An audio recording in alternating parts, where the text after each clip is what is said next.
सब अपने अपने मुख्य स्थान पर बैठ जाएं।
चढ़ गए भैया और चढ़ गए चंदन रुक रे। अरे यार चढ़ गए चढ़ गए चंदन रुक रे। हाँ मम्मी के सब उड़ चले तो चाटी बज रहे दुख रे।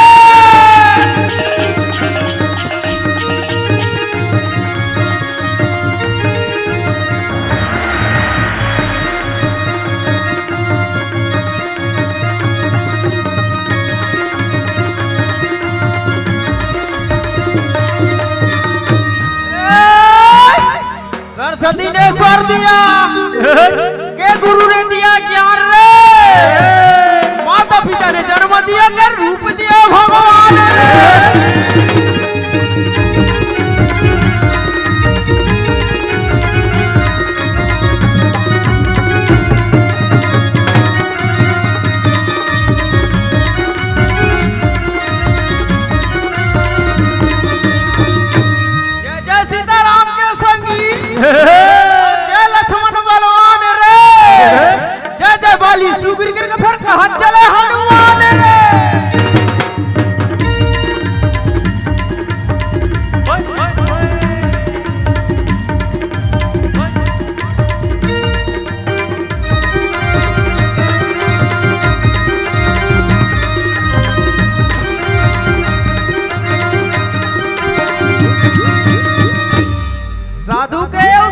दिया रो ये भोजन कर ले खीर रे पाना रसी में पाना मंगल के मरना गंगा तीर रे।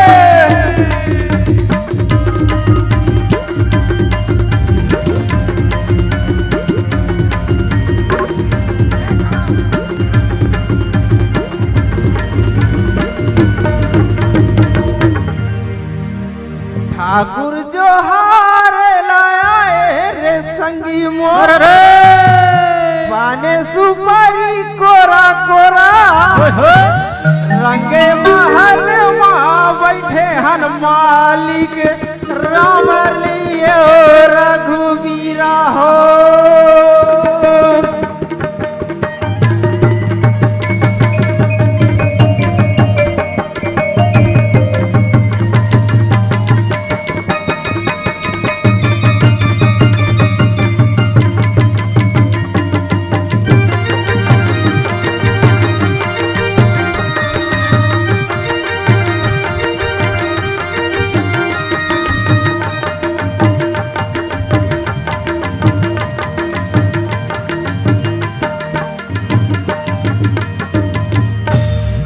जोहार संगवारी हो। अगर आप मन ला हमार वीडियो पसंद ही सोही तो वीडियो ला लाइक करो और चैनल ला सब्सक्राइब जरूर करो और हाँ बेल आइकन ला जरूर दबाओ ताकि हमार नवा अवैया वीडियो आप मन ला सबले पहले मिले। जय जोहार, जय छत्तीसगढ़।